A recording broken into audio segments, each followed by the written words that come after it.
Hey, Nitzan Moser here, the Traveling Investor. And I want to share with you something that I went through many years ago, and maybe you're going through it now. Maybe you've been through it and you're trying to figure out how to get out of it. And maybe this story can relate to you, or you can relate to it and kind of maybe get some hope and understanding. So when I was 25 years old, my father passed away. He'd worked his entire life.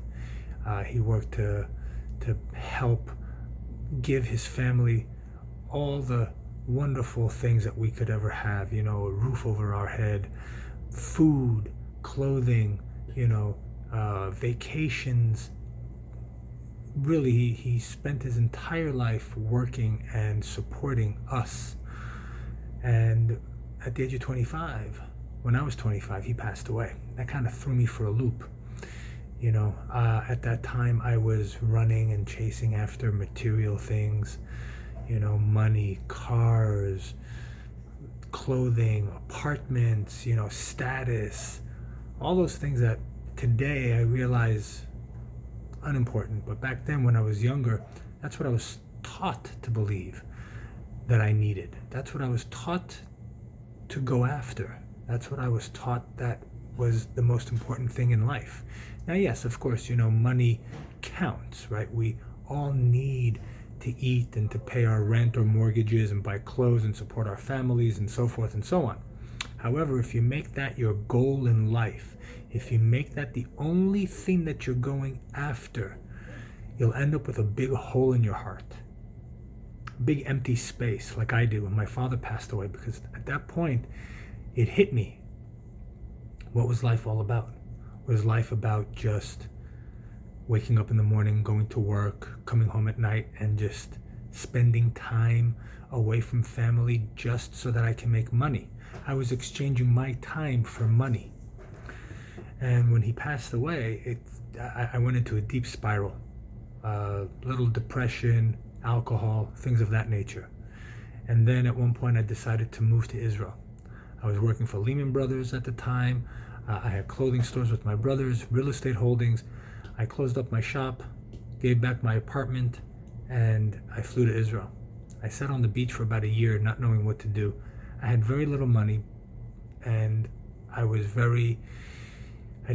lost.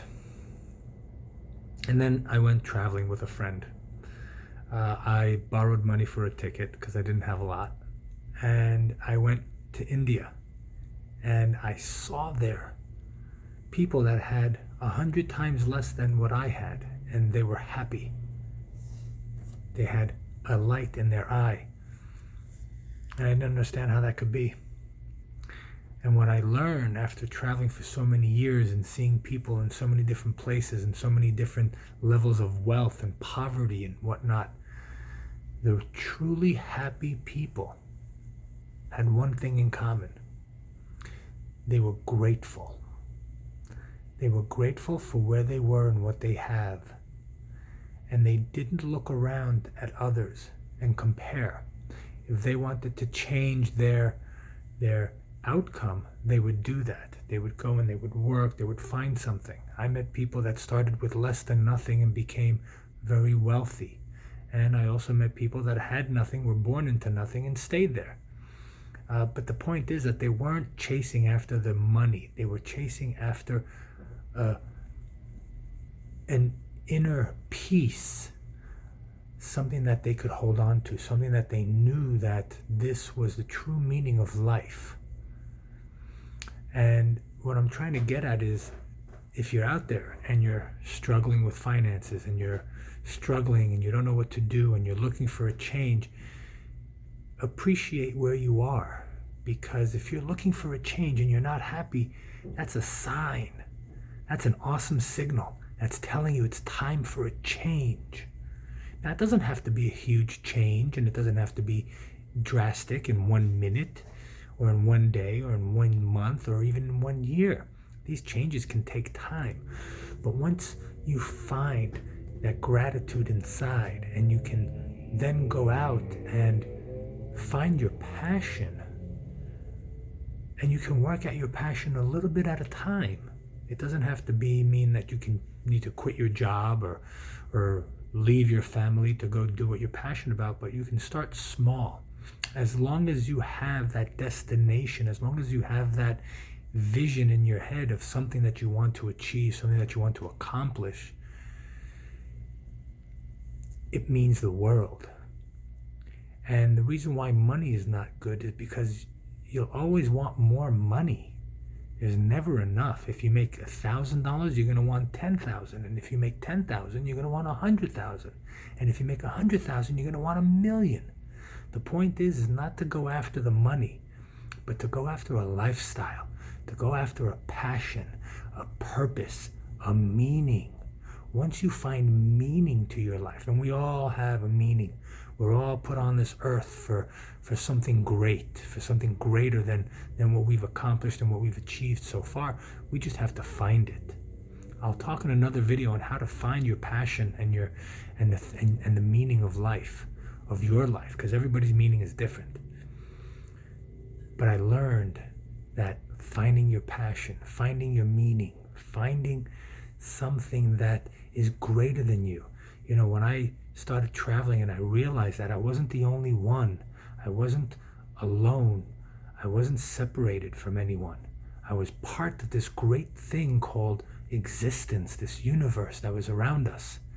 And that gave me warmth. And through my travels and through learning who I am and what I like and what my thoughts are and what my beliefs are, not what my parents told me or society has put upon me or school or friends, but what I truly believe and what I truly know. And when I realized that, I was able to find my meaning and my purpose. And that's why I'm making this video.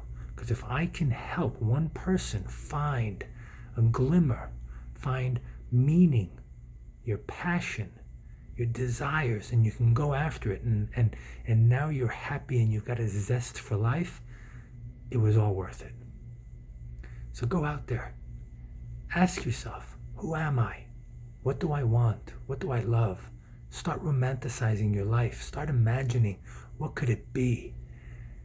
And fill yourself up with that energy, because once that energy fills you and that passion hits, it's hard to sit down and stop. You wake up early, you go to bed late, and there's going to be obstacles and challenges. There's going to be an entire universe telling you you can't do it, but then there's going to be another side of that universe that says, yes, you can.